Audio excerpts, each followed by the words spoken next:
Okay, nandito tayo ngayon sa farm ng aking pinsan. Noon, kubo-kubo lang ng ano. Ang cute ng kanyang bahay ni kubo. Saka itong tabako niya na native. Malaki na, malapit na namang mag-harvest ng dahon.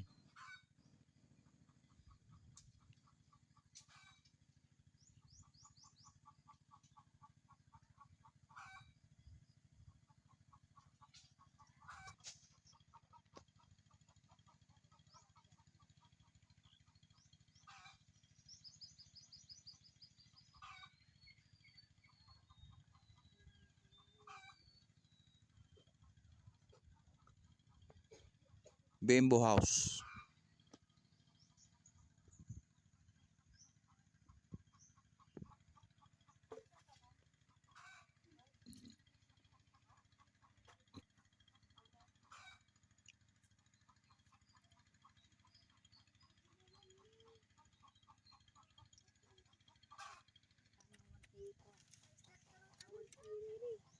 One.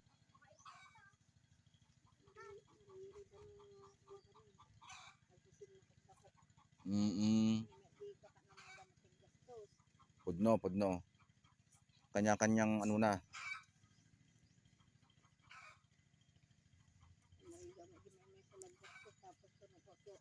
Mano may sa pardo ide. Batag.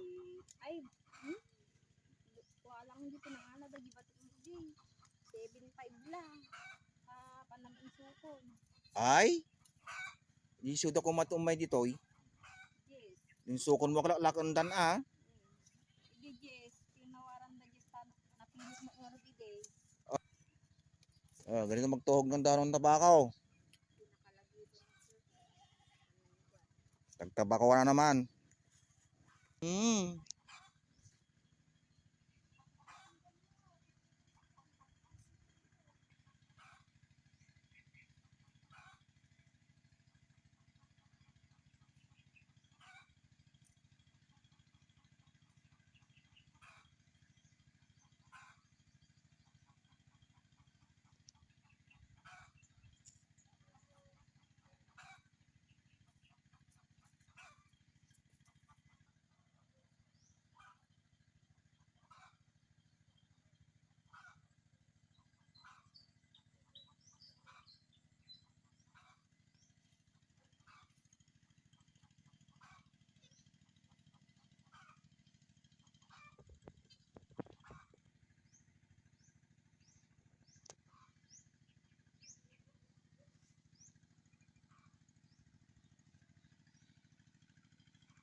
May aman ang gatawd. May agatawd.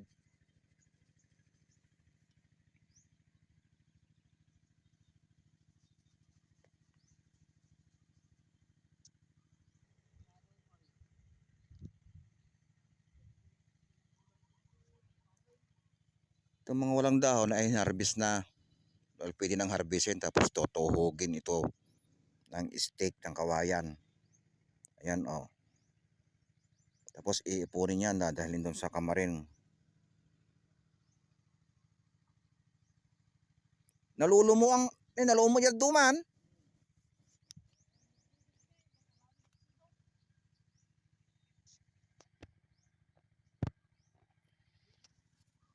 Paraspas pa lang ata. Batakan. Natin nila ang paraspas. Wan. Batag ang tawag doon sa pinakadulo na ng dahon. Mas mahal yan. Kung ba yung tinatawag na palaspas.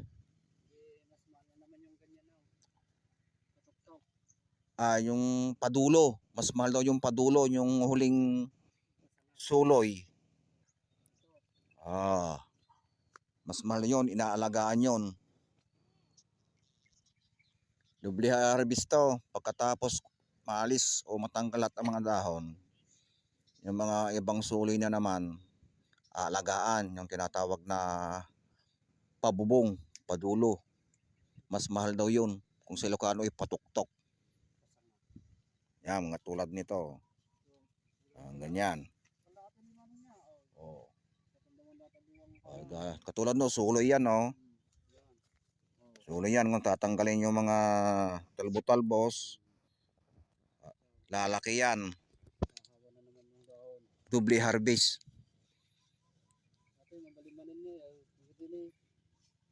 Napakinabang mo na yung malalaking dahon.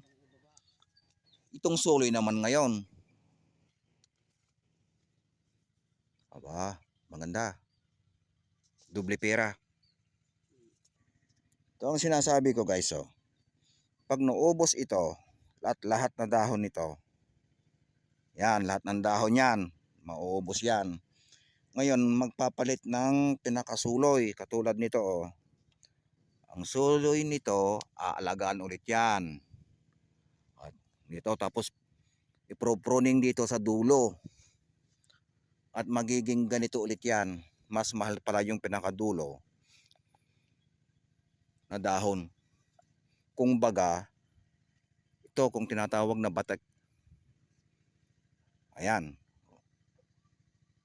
Kaya pag napakinabangan mo itong malalaking dahon na yan, malalapad na yan, at sumulay ulit ng panibago itong tabakong ito,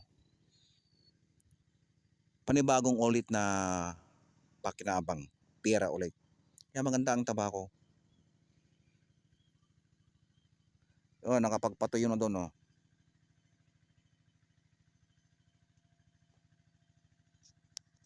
At pagkatapos ho yan matuhog, isasampay ngayon dito. Dito, gagawa ka ng kawayan ng ganyan, sampayan. At dito mo isasampay yung mga tabako. May bilang yan na dahon. Bibilangin ito. 31 o 32. Ito, may bilang lahat yan. Bibilang yan. Yan, ang tsura po ng tabako. Amang pag umulan, meron naman ditong tulda na kulay black. Agad-agad na lang isasaklob yan sa ibabaw niyan.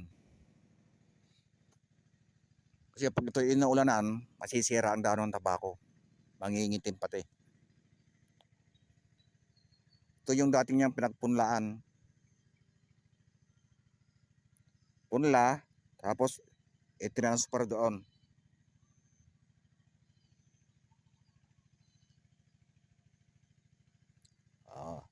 Yun, naghahakot na si pinsan. Mag-isa lang siya. Yung misis naman niya doon, ang tutuhog, yung iniwan natin doon kanina.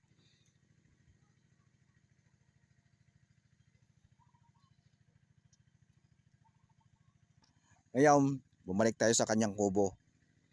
At medyo wala akong dalang ano eh.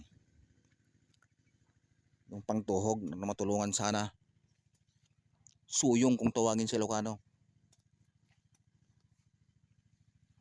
Patpato Mike. Ay,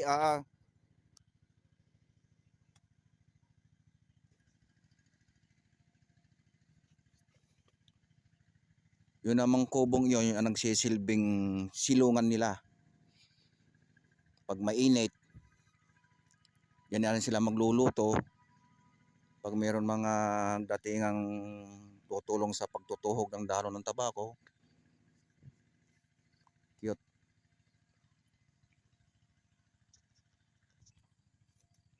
At meron ditong ampalayang ligaw.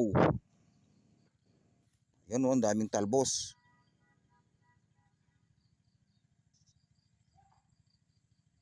Ilang maliliit na eh. Maliliit na ito. Pwede to sa mga balatong.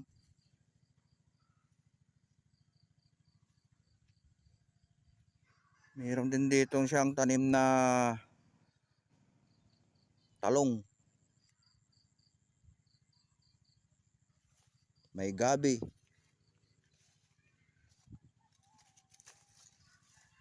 Hanap tayo ng bunga. Masarap ang bunga nito eh.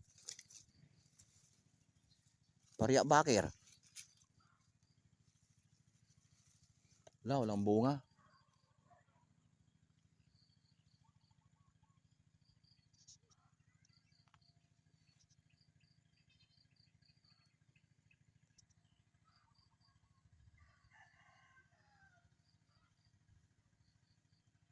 Dito guys, kahit masukal ito, Matagal lang nagtatanim ng tabako dito.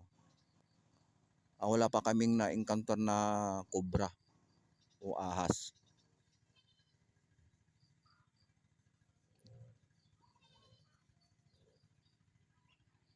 Malawak itong ano ni pinsan eh. Tatama na naman dito sa tabako. Ang ganda oh.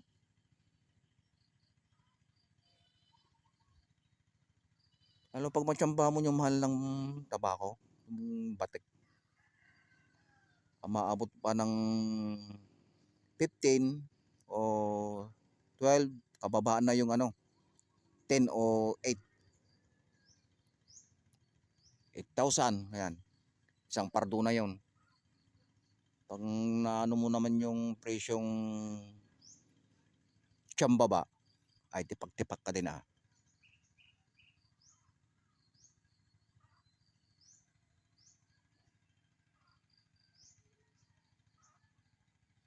Maulap eh.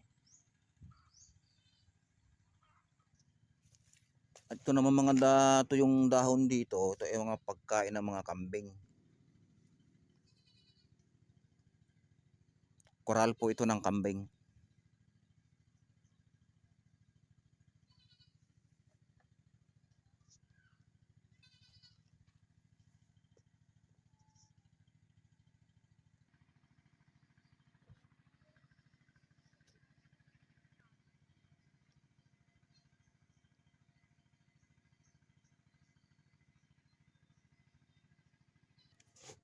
Meron pa ditong duyan.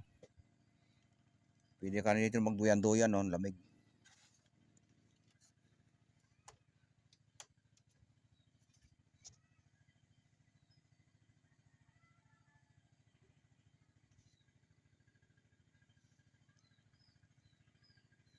Ang lamig ng ganitong itsura ng bahay, guys. Mga pagduyan nga muna tayo.